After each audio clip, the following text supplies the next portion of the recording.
ప్రభువునందు ప్రియ దేవుని బిడ్డలారా, యోబు గ్రంథపు వాక్య ధ్యానాలు మీకు దీవెనకరంగా ఉండాలని నేను ప్రార్థిస్తున్నాను. తలలు వంచండి, ప్రార్థనలో ఏకీభవించండి.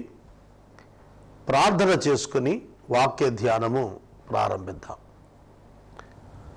మమ్మలను మిక్కిలిగా ప్రేమిస్తున్న మా ప్రియ ప్రభు, మీకు కృతజ్ఞతలు, స్తుతులు, స్తోత్రాలు. మీరు సజీవుడైన దేవుడు, మాతో మాట్లాడుతున్న దేవుడు నాయన.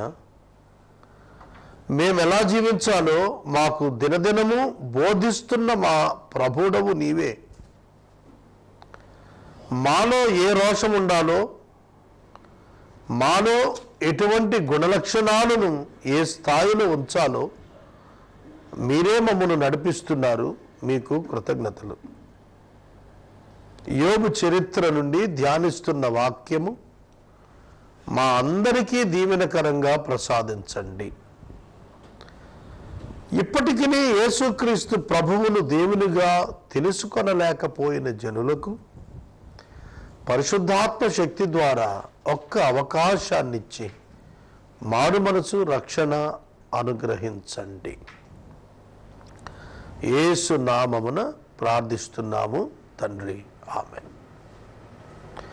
ప్రియమైన దేవుని పిల్లలారా, మీ పరిశుద్ధ బైబిల్ గ్రంథాన్ని తెరవండి. యోబు గ్రంథము 6వ అధ్యాయము. యోబు గ్రంథము 6వ అధ్యాయము 28వ వచనం. యోబు ఎలీఫజుకు ఉత్తరమిస్తున్న ప్రథమ సందర్భం, ప్రథమ వర్తమానము, ప్రథమ ప్రత్యుత్తరము.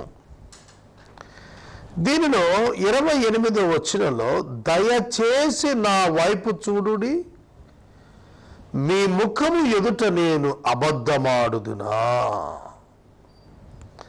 దయచేసి నా వైపు చూడుడి, మీ ముఖము ఎదుట నేను అబద్ధమాడుదునా.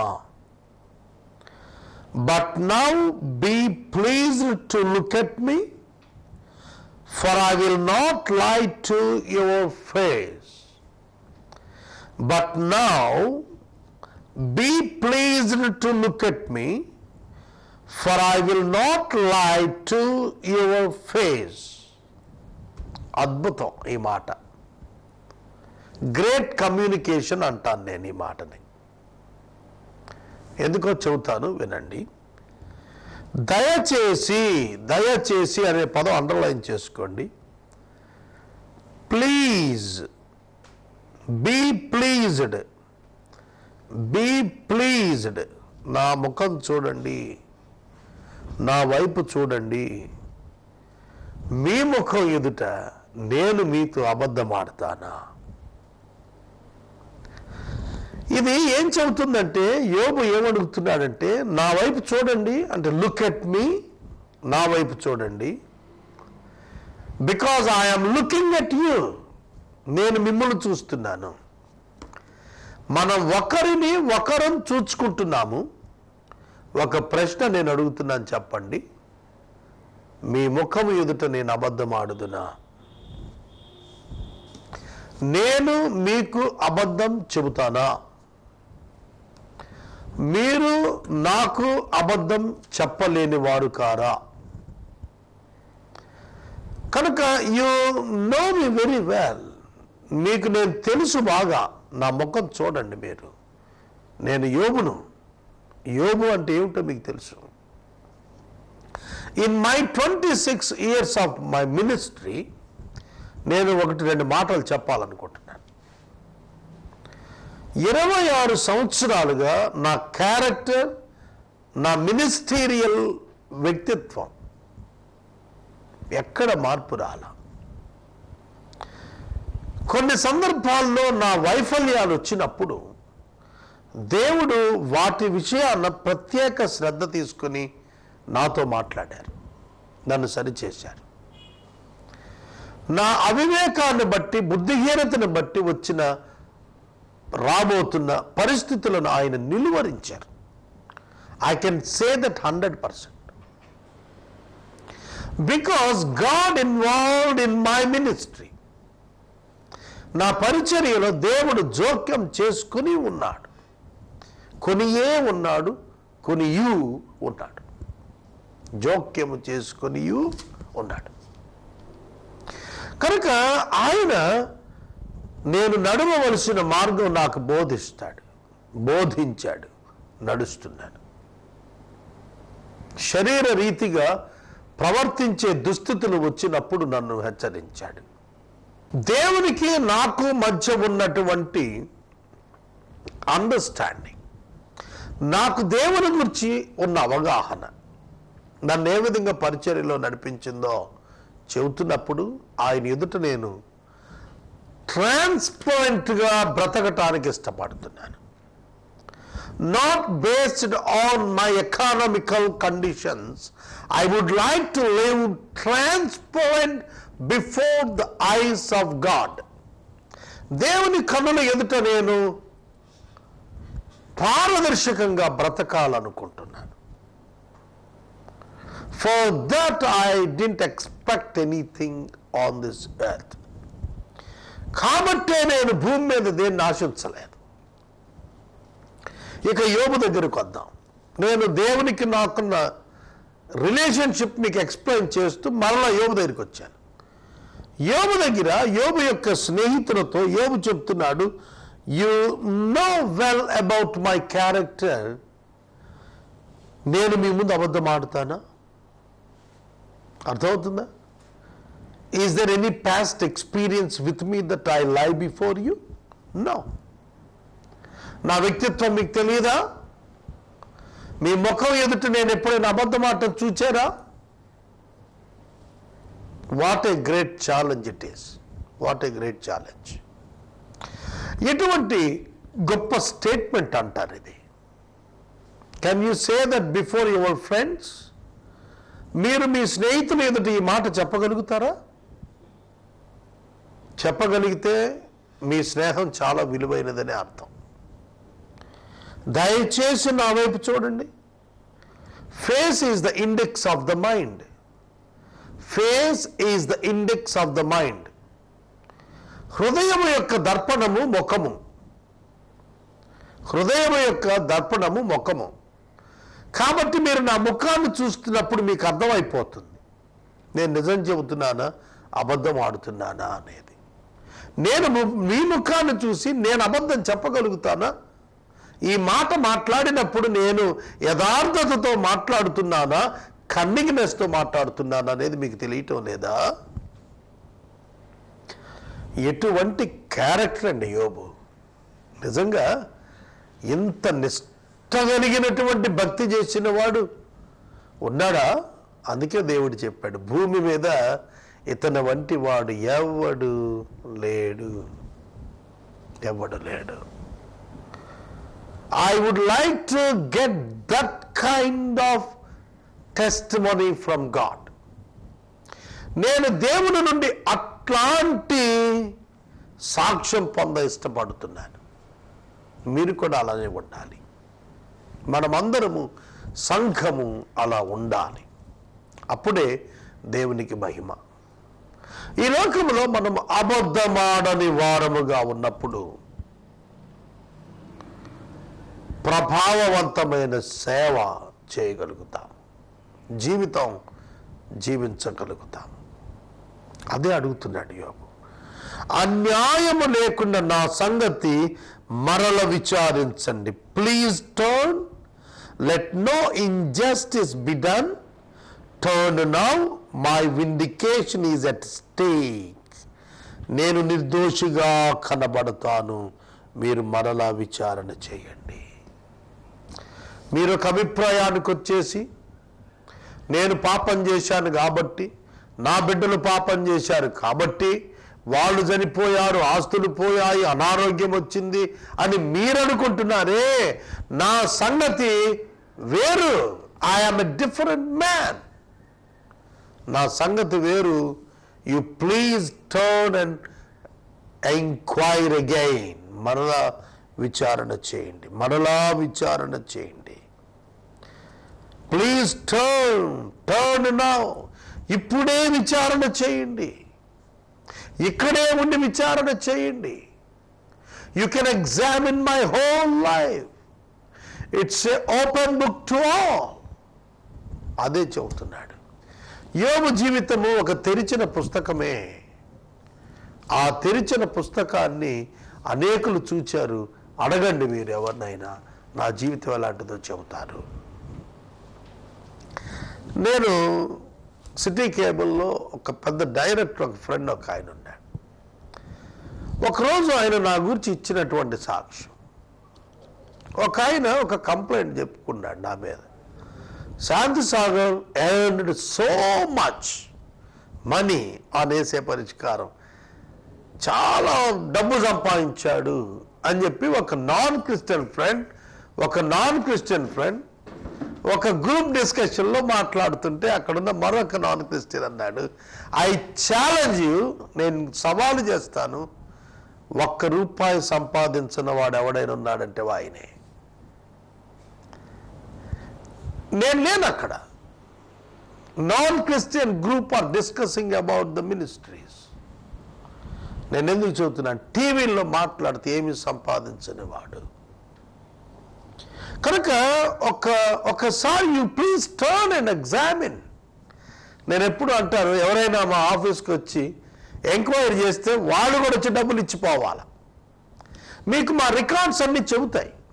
నేను ఎప్పటి స్టేటస్ అప్పుడు నేను రికార్డ్స్లో చదువుతుంటాను. You can examine and tally that you can find the truth.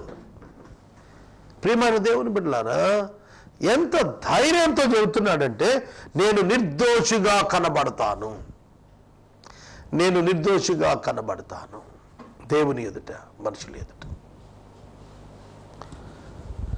What a great confidence it is. ఎటువంటి మహోన్నతమైనటువంటి వ్యక్తిత్వం, గొప్ప స్థిరమైనటువంటి ఆలోచన. నేను నిర్దోషిని అన్నాడు. మీకు ఒక విషయం చెబుతాను, ఇక్కడ వినండి. యోబు స్నేహితులతో నేను నిర్దోషిని అని అన్నాడు కదా. యోబు గ్రంథము 42వ అధ్యాయానికి వచ్చేటప్పటికి, దేవుని యొక్క ప్రత్యక్షత పొందిన తరువాత యోబు దేవుని యొక్క ప్రత్యక్షత పొందిన తరువాత యోబు ఏమన్నాడో 6వ వచనం చెప్పింది. 42వ అధ్యాయం 6వ వచనం ఏమని చెబుతుంది? వినికిడి చేత నిన్ను గూర్చి నేను వింటిని, ఇప్పుడైతే నిన్ను కన్నులారా చూచుచున్నాను. కావున నన్ను నేను అసహ్యించుకొని ధూళిలోను బూడిదలోను పడి పశ్చాత్తాపపడుచున్నాను. నన్ను నేను అసహ్యించుకున్నాను, నన్ను నేను అసహ్యించుకున్నాను. 6వ అధ్యాయం 29వ వచనంలో నేను నిర్దోషిని అని వాదించిన వ్యక్తి నన్ను నేను అసహ్యించుకున్నానని చెప్పడానికి కారణం ఏంటో తెలుసా? The revolution of God to him. దైవ ప్రత్యక్షత, standards of God was revealed to him. దైవ జ్ఞాన ప్రమాణం, దైవ పరిశుద్ధ ప్రమాణం, దైవ న్యాయ ప్రమాణం, స్టాండర్డ్ తనకు అర్థమైనప్పుడు తను అంటున్నాడు, నేను పశ్చాత్తాపడుతున్నాను దేవా. You may feel proud before God about your righteousness. You can proud before God. దేవుని ఎదుట నీవెన్నడూ గర్వించలేవు.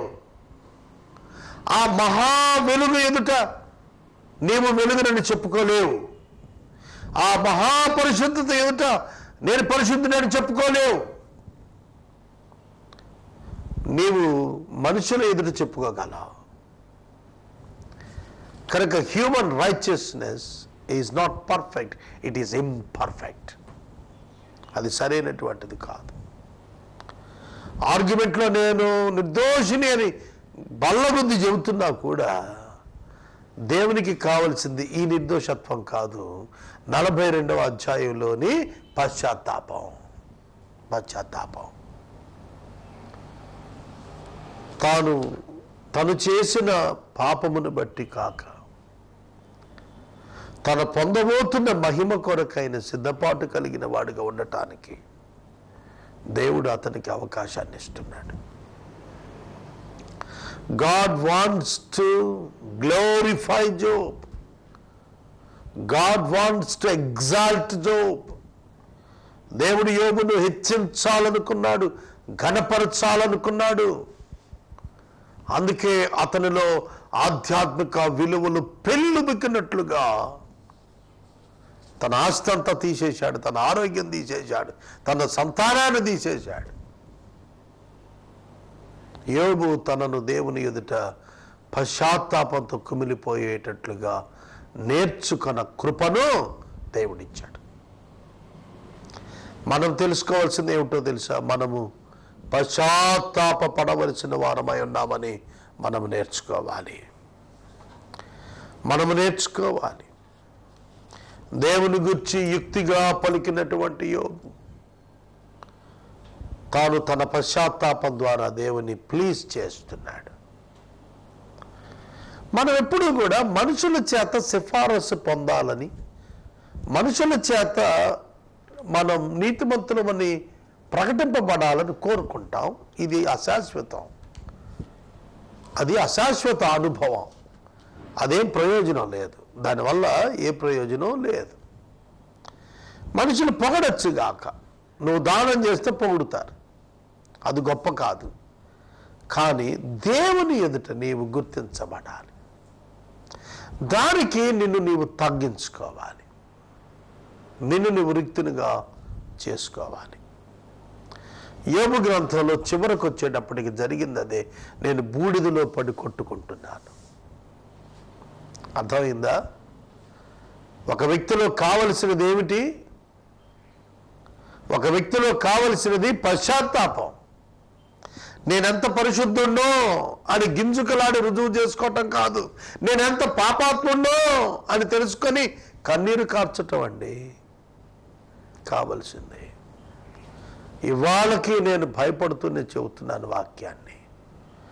నేను అసలు ఎవరిని, ఏ పాటి వాడిని? ఈ పరిశుద్ధ వాక్యాన్ని నా నోట వచించుటకు నాకేం అర్హత ఉన్నది, అధికారం ఉన్నది, యోగ్యత ఉన్నది? అందుకే నిత్యం భయపడుతూనే వాక్యం చెబుతున్నాను నేను. దేవా, నిన్ను గురించి ఒక మాట కాని మాట వెళుతుందేమో నా నోట, అది ఎటువంటి ప్రమాదాన్ని తెస్తుందో అని భయపడుతుంటాను. ప్రియమైన దేవుని బిడ్డలారా, మీ జీవితంలో మీరు గుర్తుపెట్టుకోండి, మనం ఎంత నీతిగా ఉన్నామనే దాని మీద మనం దృష్టి పెట్టద్దు. మన దేవుడు ఎంత నీతిమంతుడో తెలుసుకొని, మనకివ్వబడిన ఆధిక్యత ఎంత గొప్పదో తెలుసుకొని పశ్చాత్తాపంతో ఆయన పాదాలను కడగటం మహోన్నత మార్గం అని మనం తెలుసుకోవాలి. యోబు అదే ఇంట్రడ్యూస్ చేస్తున్నాడు. 30వ వచనం, నా నోట అన్యాయముండునా? ఎందుకు ఉండకూడదు? యోబు ఉంటుంది, కానీ తన లైఫ్ని తీసుకుని చెబుతున్నాడు. అన్యాయం ఉంటుందా? Can you prove that? No one may prove that you are something bad, but you already knew it, that you are already bad and worst. ఒకవేళ ఎవడో వచ్చి నువ్వు చెడ్డోడు అని రుజువు చేయలేకపోవచ్చేమో, కానీ నీకే తెలుసు నువ్వు చెడ్డోడు అని. You confess that you are a sinner. నువ్వు పాపిన నువ్వే తెలుసుకోవాలి. ఎవరో వచ్చి నువ్వు పరిశుద్ధుడు అని చెప్పటం కాదు. అదే చెబుతున్నాడు, నా నోట అన్యాయం ఉండునా? దుర్మార్గత రుచి నా నోరు తెలుసుకుని జాలదా? Can't my palate discern the cause of calamity? ఆలోచించండి, నా నోట అన్యాయం ఉండునా? Is there any injustice on my tongue? Why not? ఎందుకూడదు? ఉంది. మాట్లాడు, యోబు అన్యాయంగా మాట్లాడు చాలాసార్లు. తన ఫ్రెండ్స్ని తిట్టినప్పుడు అది అన్యాయం అని అనిపించలేదా ఆయనకి? మీ తండ్రులు నా మందలు కాసేటువంటి కుక్కలతో సమానం అన్నాడు ముగ్గురు ఫ్రెండ్స్ని పట్టుకొని. అది అన్యాయమైన మాట అనిపించలేదా? మనకి అన్నీ బాగున్నాయి, మనం చెబుతోందంత బాగా నడుస్తుంది అనుకుంటాం మనం. If you stand in the judgement, then you will know what is your fault. తెలిసినా? కాబట్టి నీవు తీర్పు తీర్చుకున్న ఎడల తీర్పు ఉండదు. అర్థమైందా? Evaluate yourself. You can know that you are zero. నిన్ను నువ్వు సరిగా ఇవాల్యుయేట్ చేసుకుంటే నీకు అర్థమైపోద్ది, నేనేమి కాదు ప్రభువా అని. మనం ఎప్పుడైతే గర్విస్తామో, అతిశయిస్తామో, అప్పుడే పతనంలో 10 మెట్లు వెళ్ళిపోయినట్టే. 6వ అధ్యాయాన్ని ముగించే ముందు నేను చదువుతున్నాను. నా నోట అన్యాయం ఉండునా? యోబు అంటున్నాడు, అన్యాయం ఉంటుందా నా నోట? దుర్మార్గత రుచి నా నోరు తెలుసుకుని జాలదా? Can my palate discern the cause of calamity? ప్రియమైన సేవకులారా, ప్రియమైన దేవుని బిడ్డలారా, ఈ 6వ అధ్యాయం అంతా కూడా మనం చూస్తూ ఉన్నప్పుడు యోబు అడుగుతున్నటువంటి ప్రశ్నలు 5వ వచనంలో, అడవిగాడిది గడ్డి చూచి వాండ్రబెట్టునా, ఎద్దు మేత చూచి రంకెబెయ్యునా, రుచి లేనిది ఎవడైనా తింటాడా, తెల్లగుడ్డులో తెలుపుకు రుచి ఉంటుందా, నా బలమే పాటిది నేను కనిపెట్టుకోవటం ఎలా, నా అంతమే పాటిది, నా బలము రాళ్ళ వంటిదా, నా బలము ఇత్తడి వంటిదా.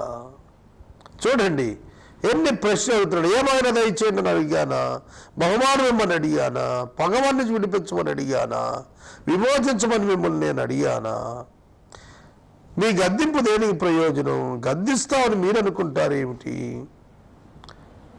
నేను మీ ముందు అబద్ధం ఆడుతానా, నా నోట అన్యాయం ఉంటుందా, నా నోరు తెలుసుకుని జాలదా. 17 క్వశ్చన్స్ అండి. 30 verses, 17 questions. ఇంకేం మాట్లాడతారండి? 17 ప్రశ్నలు వేస్తే ఎదటోడు ఏం జవాబు చెప్తాడు? ఎంత ఆర్గ్యుమెంట్, ఎంత లెంగ్దీ ఆర్గ్యుమెంట్ చెప్పాలండి? ఈ 17 ప్రశ్నల ద్వారా యోబు ఏం చెబుతున్నాడంటే, ఐఎమ్ సంథింగ్ రైచియస్, నేను నీతిమంతుడని చెప్పడానికి పూనుకుంటున్నాడు. There he was fallen. అక్కడే పడిపోతున్నాడు. చూడండి, ఎలీఫాజ్, బిల్దదు, జోఫరు, ఎలీహు నలుగురు మాట్లాడే వరకు కూడా దేవుడు మౌనంగా ఉన్నాడు. ఇక ఫైనల్గా దేవుడు మొదలుపెట్టాడు 38వ అధ్యాయంలో. అద్భుతమైన ప్రశ్నలతోటి దేవుడు ఉక్కిరిబిక్కిరి చేశాడు యోబుని. యోబు తన ప్రశ్నల చేత స్నేహితులు ఉక్కిరిబిక్కిరి చేస్తే, దేవుడు తన ప్రశ్నల చేత యోబును ఉక్కిరిబిక్కిరి చేశాడు. అర్థమవుతోందా? దేవుడు అడిగిన ప్రశ్నలకు ఏమన్నాడు తెలుసా? దేవా నేను నోరు మూసుకుంటాను, ఇంకా మాట్లాడిన అన్నాడు. నో నో నో నో, కుదరదు యోబు, నువ్వు మాట్లాడితేనే జవాబు చెప్పాలని God demanded him to give the answer for all his questions. అక్కడ విరిగాడండి యోబు. దేవుని ప్రశ్నలు మనలను విరిచేస్తాయి. It will give us the knowledge to understand our sin. మనం ఎంత చెడిపోయామో, మనం ఎంత పాడైపోయామో, మన వాస్తవ నిజమైన స్థితి ఏమిటో తెలుసుకోవటానికి the questions will help us. The questions of God will help us. దేవుని యొక్క ప్రశ్నలు మనకు చక్కటి అర్థాన్ని ఇస్తాయి. కనుక ఈ యొక్క 6వ అధ్యాయంలోని 17 ప్రశ్నలు మరియు యోబు యొక్క మాటలు మనం చూచాం. 7వ అధ్యాయంలోని మాటలు కూడాను యోబు మాట్లాడినటువంటి మాటలే. 22 వచనాలు ఉన్నాయి ఇందులో. ఇవి ఎలీఫజుకు ఇచ్చిన జవాబులో ఈ భాగము ఇమిడి ఉన్నది. ఇది మొట్టమొదటి ప్రత్యుత్తరము ఎలీఫజుకు యోబుకు మధ్య. కనుక ఇందులో కూడాను పలు ప్రశ్నల చేత ఇంకా యోబు తన హృదయ స్థితిని, తన అవగాహనను, ఆధ్యాత్మిక జీవితాన్ని, తన వివరణలను మిగిలిన మిత్రుల ముగ్గురికి తెలియచేస్తున్నాడు. 7వ అధ్యాయము 2 ప్రశ్నలతో ప్రారంభించాడు. భూమి మీద నరుల కాలము యుద్ధ కాలము కాదా? వారి దినములు కూలివారి దినముల వంటివి కావా? ఇది నేను రేపటి దినం ఎక్స్ప్లెయిన్ చేస్తాను, మనకు సమయం చాలదు. ప్రార్థన చేసుకుందాం. దయచేసి తలలు వంచండి, ప్రార్థనలో ఏకీభవించండి. యేసే పరిష్కారం బైబిల్ గ్రంథములో యోబు గ్రంథం మీకు ఆశీర్వాదకరంగా ఉన్నదని మేము భావిస్తూ ఉన్నాం. మీరు పొందుతున్న ఆశీర్వాదములు 6 అధ్యాయాలు మనము 4 మాసాల 20 దినాలు ధ్యానించాం. 4 మాసాల 20 దినాలకు 6 అధ్యాయాలు అయ్యాయి. ఇంకా మనము 36 అధ్యాయాలు ధ్యానించాలి. It takes more than year, సంవత్సరం కంటే ఎక్కువే పడుతుంది. ఈ ప్రోగ్రాం కొరకు ప్రార్థించండి, ఆశీర్వదించబడండి. ప్రార్థన. మమ్మల్ని మిక్కిలిగా ప్రేమిస్తున్న మా ప్రియ తండ్రి, మీకు వందనాలు. ఈ దినము ప్రత్యేకముగా యోబు వలె అనారోగ్యంతో ఉండి ప్రభువా మిమ్మల్ని ధ్యానించేటువంటి స్థితిలో ఉన్న వారి కొరకు ప్రార్థిస్తున్నాం. స్వస్థత దయచేయండి, లేవనెత్తమని ప్రార్థిస్తున్నాం. ప్రతి అనారోగ్య సమస్య నుండి ప్రజలను, సేవకులను విడిపించమని ప్రార్థిస్తున్నాము. ప్రభు, ప్రత్యేకంగా మీ చేతులకు మమ్మల్ని సమర్పిస్తూ యేసు నామమున అడుగుచున్నాము తండ్రి, ఆమేన్. తండ్రి అయిన దేవుని ప్రేమ, కుమారుడైన యేసయ్య కృప, పరిశుద్ధాత్మని యొక్క అన్యోన్య సహవాసం సదాకాలం మనకు తోడై ఉండును గాక. ఆమేన్.